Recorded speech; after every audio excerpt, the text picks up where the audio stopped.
மக்களே, நம்ம ஃப்ரீயாக ப்ரௌனி பேக்கிங் கிளாஸ் வந்து எடுத்துகிட்ருக்கோம். அதில் வந்து நிறைய வெரைட்டி வந்து ஆல்ரெடி பார்த்தாச்சு. இது என்னடா புது வெரைட்டி அப்படின்னு சொல்லிட்டு ஆல்ரெடி வந்து தம்ப்நெயில்ல பார்த்துருப்பீங்க. நோ பட்டர், நோ சாக்லேட் இல்லாமல் எப்படி வந்து பர்ஃபெக்டாக க்ரிங்கிள் டாப்போட நான் ஒரு ப்ரௌனி வந்து மேக் பண்ணுறது, அதுக்கான மெஷர்மெண்ட் எல்லாமே நான் இந்த வீடியோவில் ஷேர் பண்ணியிருக்கேன்.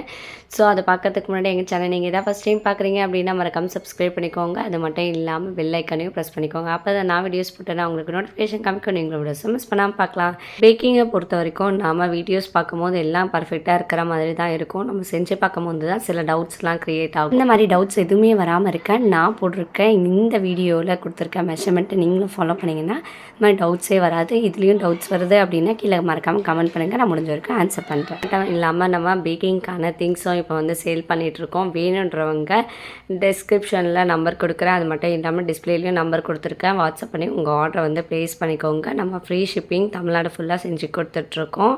வேணுறவங்க ஆர்டர் பண்ணிக்கோங்க. பட்டரும் சாக்லேட்டும் இல்லாமல் ப்ரௌனி எப்படி மேக் பண்ணுறது, என்ன மெஷர்மெண்ட் அப்படின்னு சொல்லி பார்க்கலாமா? வீடியோவை ஸ்கிப் பண்ணாமல் எண்டு வரைக்கும் பாருங்கள். இதில் நான் சின்ன சின்ன டிப்ஸ் எல்லாம் கொடுத்துருப்பேன். அது வந்து உங்களுக்கு யூஸ்ஃபுல்லாக இருக்கும். ஸோ இப்போ வந்து ஒரு பாத்திரத்தில் தண்ணி எதுவும் இல்லாத பாத்திரமாக பார்த்து எடுத்துக்கோங்க. இதில் 3 முட்டையை வந்து உடச்சி ஊற்றிக்கலாம். அது வந்து பார்த்திங்கன்னா ரூம் டெம்பரேச்சரில் இருக்கணும். மோஸ்ட்லி வந்து நம்ம முட்டையை வந்து ஃப்ரிட்ஜிலேருந்து எடுத்து அப்படியே யூஸ் பண்ணக்கூடாது. ஸோ ரூம் டெம்பரேச்சரில் மாறினதுக்கப்புறம் தான் யூஸ் பண்ணணும். நீங்கள் ஃப்ரிட்ஜிலேருந்து எடுக்கிறீங்க அப்படின்னா பாத்திரத்தில் தண்ணி ஊற்றி வச்சுட்டு அதில் முட்டையை போட்டிங்க அப்படின்னா ஒரு 1/4 ஹவர் 1/2 ஹவரில் பார்த்திங்கன்னா முட்டை நல்லா ரூம் டெம்பரேச்சருக்கு மாறிடும். அதுக்கப்புறம் எடுத்து யூஸ் பண்ணுங்கள். நெக்ஸ்ட் இதில் சுகர் வந்து ஆட் பண்ணிக்கலாம். நான் ஒயிட் சுகர் வந்து நல்லா கிரைண்ட் பண்ணிவிட்டு தான் ஆட் பண்ணியிருக்கேன்.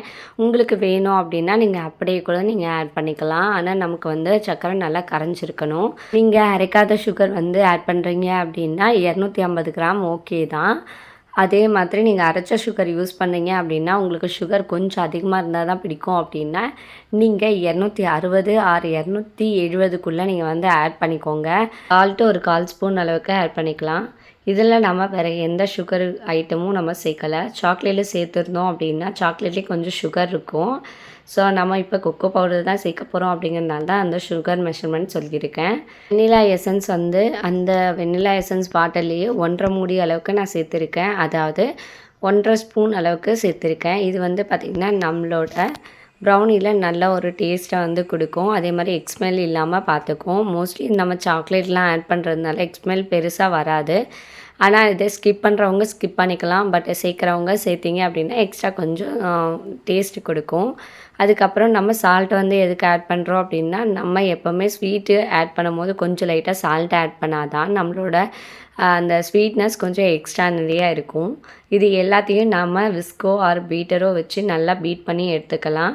நீங்கள் பீட்டர் தான் யூஸ் பண்ண போகிறீங்க அப்படின்னா 1 ஆர் 2 ஸ்பீடில் வச்சு நல்லா பீட் பண்ணிக்கோங்க. இதுக்கு ஸ்டிஃபி ஆகணும் அப்படிங்கிற அவசியம் கிடையாது. அதனால் நல்லா சுகர் வந்து நல்லா மெல்ட் ஆகிற அளவுக்கு நல்லா வந்து பீட் பண்ணிக்கிட்டால் போதுமானது. அதே அளவுக்கு நீங்கள் விஸ்க்லேயும் வச்சு நல்லா பீட் பண்ணிக்கலாம். நல்லா எக் வந்து நல்லா சுகர் கூட நல்லா ஆட் ஆகிருக்கணும். அது மட்டும் இல்லாமல் நம்ம சுகரும் நல்லா வந்து கரைஞ்சிருக்கணும்.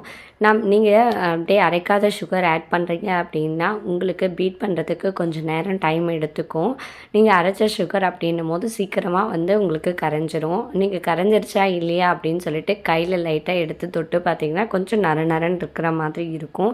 அப்படி இருக்குது அப்படின்னா இன்னும் வந்து அந்த சர்க்கரை ஒழுங்காக கரையிலன்னு அர்த்தம். சிலர் வந்து சொல்கிறாங்க கீழே வந்து பிசுன்னு ஆகிடுது. நான் இப்போ ப்ரௌனி வந்து மேக் பண்ணியிருக்கேன். பட் ஆனால் பார்த்திங்கன்னா கொஞ்சம் நேரம் வந்து வைக்கும் போது நமக்கு பிசுன்னு ஆகிடுதுன்னா நம்ம சுகர் வந்து சரியாக கரையில அப்படின்னா அடியில் சுகர் வந்து அப்படியே தங்கிடும். ஸோ அந்த மாதிரி இருக்கிற ப்ரௌனிஸ்லாம் அந்த மாதிரி பிசுப்போடு இருக்கும். இப்போ சுகர் நல்லா கரைஞ்சதுக்கு அப்புறமா நம்ம வந்து ஆயில் வந்து ஆட் பண்ணிக்கலாம். ஸோ நீங்கள் ஆயில் பற்றி நான் வந்து பட்டர் யூஸ் பண்ணிக்கலாமா அப்படின்னு சொல்லி சிலருக்கு டவுட் இருக்கும். நீங்கள் வீட்டுக்காக செய்ய போகிறீங்க, என்ன பசங்களுக்காக செஞ்சு கொடுங்க, நீங்கள் பட்டர் கூட ஆட் பண்ணிக்கலாம். 150 கிராம்ஸ் அளவுக்கு நான் இப்போ வந்து ஆயிலில் வந்து சேர்த்துருக்கேன். இது வந்து வாசனை இல்லாத ஆயில். இது நீங்கள் ரீஃபண்ட் ஆயிலாகவும் சேர்த்துக்கலாம், இல்லை ஃபார்ம் ஆயிலாகவும் நீங்கள் வந்து சேர்த்துக்கலாம். வாசனை இல்லாத ஆயில் தான் நீங்கள் ஆட் பண்ணணும். வாசனை இருக்கிற மாதிரி கடலை எண்ணெய் நல்லெண்ணெய்லாம் ஆட் பண்ணிங்க அப்படின்னா நம்மளோட ப்ரௌனியில் இந்த ஸ்மெல் வந்து அப்படியே வரும். நெக்ஸ்ட் வந்து பார்த்திங்கன்னா இப்போ கொக்கோ பவுடர் வந்து நம்ம ஆட் பண்ணிக்கலாம். ஸோ நான் டார்க் கொக்கோ பவுடர் 65 கிராம்ஸ் அளவுக்கு நான் எடுத்திருக்கேன். இதில் நம்ம பட்டர் காம்பவுண்ட் அது மாதிரி எதுவுமே சேர்க்கலை அப்படிங்கிறதுனால மெல்ட்டிங்க்கான வேலையே கிடையாது. அதனால் இந்த ப்ராசஸ் செய்யும் போதே நீங்கள் வந்து உங்களோட ஓவனை வந்து பார்த்திங்கன்னா 180 டிகிரி செல்சியஸில் 10 மினிட் ப்ரீ ஹீட் வந்து போட்டு வச்சுருங்க. அது வந்து உங்களுக்கு கரெக்டாக இருக்கும். ஸோ டக்குன்னு குக் பண்ணுறதுக்கு. நெக்ஸ்ட்டு வந்து பார்த்திங்கன்னா மைதா மாவு வந்து 85 கிராம்ஸ் அளவுக்கு நான் இப்போ எடுத்திருக்கேன். ஸோ இப்போ வந்து பார்த்திங்கன்னா இந்த பேட்டரை நல்லா வந்து மிக்ஸ் பண்ணிக்கலாம். ஸோ நிறைய பேர் வந்து பேட்டர் வந்து ரொம்ப திக்காகிடுது அப்படின்னு சொல்லிட்டு சொல்கிறீங்க. அது எதனால் இருக்கலாம் அப்படின்னு பார்த்தீங்கன்னா, ஒன்று முட்டை வந்து சின்னதாக இருக்கலாம், அதனால் உங்களுக்கு பேட்டர் வந்து திக்கான கன்சிஸ்டன்சிக்கு கிடைக்கலாம். அப்படி இருக்கிறவங்க முட்டை பெரிய முட்டையாக பார்த்து எடுத்துக்கோங்க. அப்படின்றவங்க இந்த மிக்சிங்கில் கூட நீங்கள் ரொம்ப நேரம் வந்து மிக்ஸ் பண்ணிகிட்டே இருக்கீங்க அப்படின்னா அந்த பேட்டர் வந்து சீக்கிரமாக வந்து திக்காகிடும். ஏன்னா நம்ம சாக்லேட் ஐட்டம்ஸ், கோகோ பவுடர் அந்த மாதிரி தான் போட்டிருக்கோம் அப்படிங்கிறதுனால சீக்கிரமாக அந்த பேட்டர் வந்து திக்காகிறதுக்கு சான்ஸ் இருக்குது. அதனால் மோஸ்ட்லி எல்லாமே கலக்கியாச்சு அப்படின்னா ஒரு ஸ்பீடாக வந்து நீங்கள் அந்த ப்ராசஸ் வந்து செஞ்சுருங்க. கொஞ்சம் ரொம்ப பொறுமையாக செஞ்சீங்க அப்படின்னா நம்ம பேட்டர் வந்து இன்னமும் நல்லாவே திக்காகிடும். நான் இது வரைக்கும் செஞ்சுருக்கேன். ரொம்ப திக்கான ஒரு பேட்டர் இது வரைக்கும் ரொம்ப வந்தது கிடையாது. ஸோ அதனால் என்னோடய மெத்தடில் நீங்கள் இதே மாதிரி ஃபாலோ பண்ணிங்க அப்படின்னா உங்களுக்கு அந்த திக்னஸ் வராது. ப்ரௌனியை பொறுத்த வரைக்கும் நாம் வந்து கட் அண்ட் ஃபோல்டன் மெத்தடில் தான் நம்ம வந்து மிக்ஸ் பண்ணணுன்ற அவசியம் கிடையாது. எப்படி வேணாலும் மிக்ஸ் பண்ணலாம். பட் ஆனால் பார்த்திங்கன்னா எல்லாமே கரெக்டாக வந்து மிக்ஸ் ஆகிருக்கணும். அது மட்டும்தான். அதுக்குன்னு ஓவர் மிக்ஸ் பண்ணாதீங்க. ஏன்னா ஒரு சிலருக்கு திக்னஸ் ஆகுதுன்றதுனால தான் ஓவர் மிக்ஸ் வேண்டாம் அப்படின்னு சொல்கிறேன். ஸோ இப்போ வந்து பார்த்திங்கன்னா நான் 8 இன்ச் டின்னில் வந்து பார்ச்மெண்ட் ஷீட் போட்டே வச்சுருக்கேன். ஸோ அந்த டின்னில் தான் இப்போ வந்து நம்ம ட்ரான்ஸ்ஃபர் பண்ண போகிறோம்.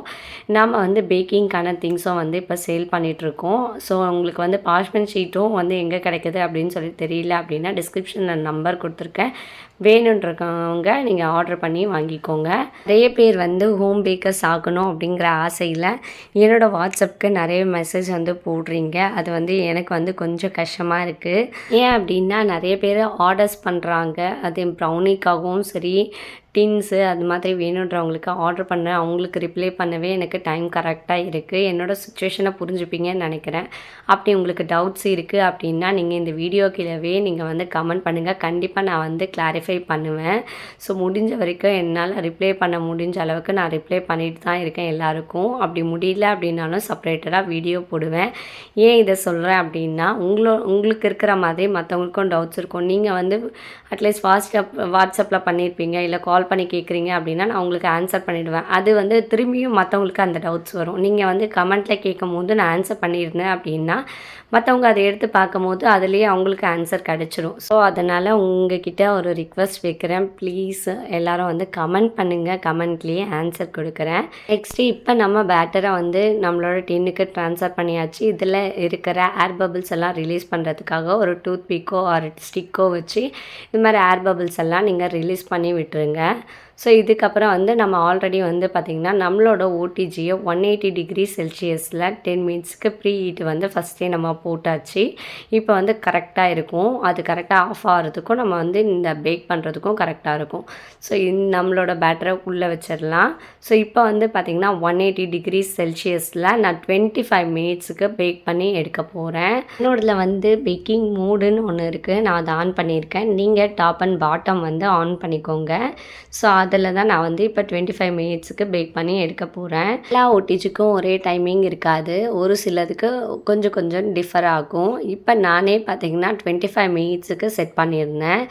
பட் ஆனால் வந்து நானே எடுத்து டூத்பிக்கை வச்சு குத்தி பார்க்கும்போது பார்த்திங்கன்னா அப்படியே சாக்லேட்டியாக இருந்த மாதிரி இருந்துச்சு. அதனால திரும்பி வந்து ஒரு 10 மினிட்ஸ்க்கு பேக் பண்ணி எடுத்தேன். ஆக மொத்தம் பார்த்திங்கன்னா எனக்கு 30 மினிட்ஸ் ஆர் 35 மினிட்ஸ்க்குள்ளே இருக்கும். இப்போ நமக்கு க்ரிங்கிள் டாப்பெல்லாம் கரெக்டாக தான் இருக்குது. பட் ஆனால் நான் டூத்பிக்கை வச்சு குத்தி பார்க்கும்போது அதில் பார்த்திங்கன்னா சாக்லேட்டியாக ஒட்டி இருந்துச்சு. சரி, அதனால் எக்ஸ்ட்ரா கொஞ்சம் நேரம் பேக் பண்ணி எடுப்போம் அப்படின்னு சொல்லி நான் பேக் பண்ணி எடுத்திருந்தேன்.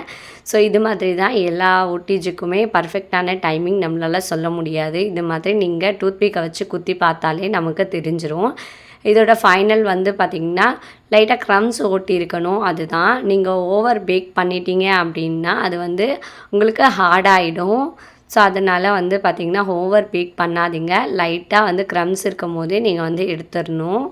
ஸோ லைட்டாக இப்போ டூத்பிக்கை வச்சு நீங்கள் குத்தி பார்க்கும்போது லைட்டாக க்ரம்ஸ் ஒட்டி இருக்கணும். அதுதான் வந்து உங்களுக்கு பர்ஃபெக்டான ஒரு ஸ்டேஜு.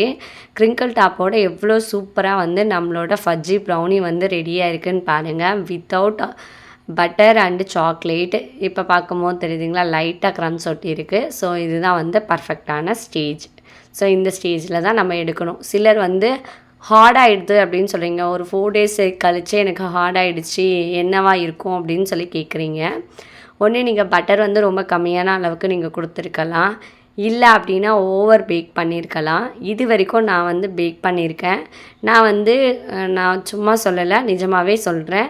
ஒரு 7-8 டேஸ்க்கு நான் வச்சு தான் சாப்பிட்ருக்கேன். அப்படி சாப்பிடும்போது எதுவுமே இது வரைக்கும் ஹார்டானதே கிடையாது. இதோட செல்ஃப் டைம் வந்து பார்த்திங்கன்னா ஒரு 8 to 10 டேஸ்க்கு நம்ம வச்சு சாப்பிட்ற மாதிரி இருக்கும். இப்படியும் உங்களுக்கு ஹார்ட் ஆகுது அப்படின்னு இருந்துச்சு அப்படின்னா நீங்கள் வந்து கடையில் வந்து கிளிங் ரேப்பர்னு கிடைக்கும், அதாவது ஃபுட் ரேப்பர். அப்படி உங்களுக்கு கடையில் கிடைக்கல அப்படின்னா நீங்கள் என்கிட்டயே ஆர்டர் பண்ணிக்கலாம். ஸோ அந்த ரேப்பரை வச்சு நல்லா வந்து நீங்கள் ரேப் பண்ணிவிட்டு கொஞ்சம் நாளைக்கு ஸ்டோர் பண்ணி வச்சு சாப்பிட்டீங்க அப்படின்னா உங்களுக்கு சாஃப்ட்னஸ் அப்படியே இருக்கும். ஸோ இப்போ நம்ம வந்து பேக் பண்ணதை வந்து ஸ்லைஸ் பண்ணிக்கலாம். ஸோ இது வந்து பார்த்திங்கன்னா உங்களுக்கு டேஸ்ட் வைஸ் ஒரே மாதிரி இருக்குமா அப்படின்னா கொஞ்சம் டவுட்டு தான். ஏன்னா சாக்லேட் போட்டால் அது க்ரீமியாக வேறு மாதிரி இருக்கும். இது வந்து நம்ம ஃபுல்லாக கொக்கோ பவுடர் மட்டும் தான் ஆட் பண்ணியிருக்கோம். அப்படிங்கிறதுனால ஒரு மாவில் செஞ்ச ஒரு ப்ரௌனி அப்படிங்கிறது நமக்கு லைட்டாக டிஃப்ரென்ஸ் தெரியும். ஆனால் அது வந்து நம்ம சொல்லும் போது தான் வந்து மற்றவங்க கண்டுபிடிப்பாங்க. அது வரைக்கும் மற்றவங்களுக்கே தெரியாத மாதிரி தான் இருக்கும். ஆனால் டேஸ்ட் வைஸ் நம்ம ஆல்ரெடி ப்ரௌனி சாப்பிட்ருக்கோம் அப்படின்னா நம்மளால் கண்டுபிடிக்கிற அளவுக்கு இருக்கும். ஸோ கண்டிப்பாக வீட்டில் ட்ரை பண்ணி பாருங்கள். ஸோ எப்படி இருந்துச்சு அப்படின்னு சொல்லிட்டு மறக்காமல் கீழே வந்து கமெண்ட் பண்ணுங்கள். இந்த வீடியோ வந்து உங்களுக்கு யூஸ்ஃபுல்லாக இருக்குது அப்படின்னா மறக்காமல் ஒரு லைக் பட்டனை தட்டி விடுங்க. இப்போ நாம் செஞ்சுருக்க ப்ரௌனியோட வெயிட் எவ்வளோ இருக்கும் அப்படின்னு சொல்லி நிறைய பேருக்கு டவுட்ஸ் இருந்திருக்கும். ஸோ நான் அதை வந்து மெஷர் பண்ணி காமிக்கலை. பட் ஆனால் இதோட கேஜ் வந்து பார்த்திங்கன்னா 1/2 kgக்கான ஒரு மெஷர்மெண்ட் தான் இது. இதோட வெயிட் வந்து பார்த்திங்கன்னா சரௌண்டிங் உங்களுக்கு 650லேருந்து 700க்குள்ளே தான் இருக்கும். இது வந்து பார்த்திங்கன்னா 1/2 kgக்கான ஒரு மெஷர்மெண்ட் தான். ஸோ எவ்வளோ க்ரிங்கிள் டாப்போட சூப்பராக வந்திருக்குன்னு பாருங்கள். இதுக்கு மேலே ஏதாவது டவுட் இருக்குன்னா கீழே வந்து கமெண்ட் பண்ணுங்கள். ஸோ இதோட நெக்ஸ்ட் கிளாஸில் நான் உங்களை மீட் பண்ணுறேன். Bye friends.